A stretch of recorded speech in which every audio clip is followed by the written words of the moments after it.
Okay, when cutting the fabric, when we don't have a pattern, this wasn't reupholstery, so I don't have a piece that I've taken off of anything else. I need to figure out what size this should be before I can sew it and upholster it. So to do that, I take a tape measure.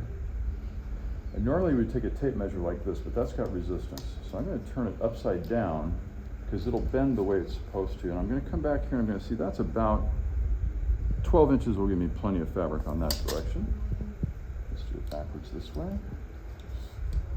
And I can see 15 inches will give me plenty that way. So now I'm going to measure, mark, and cut 12 inches by 15.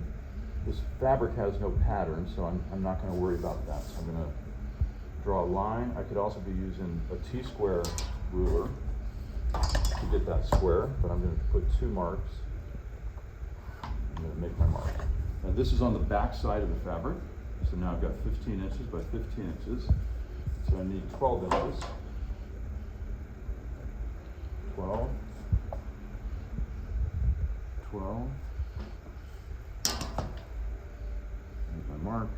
When you're making a mark, you want to leave a little bit of the mark exposed on the side of the ruler because the width of the chalk takes up that space.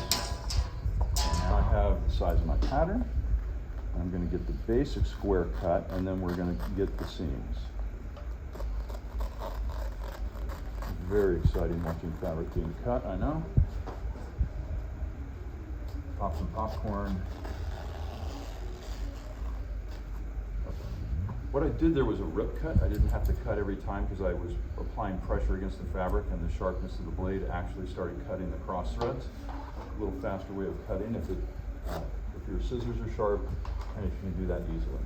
Okay, so now the fabric is the size that we need for the block, but now we need to come up and we need to mark and cut our sew lines.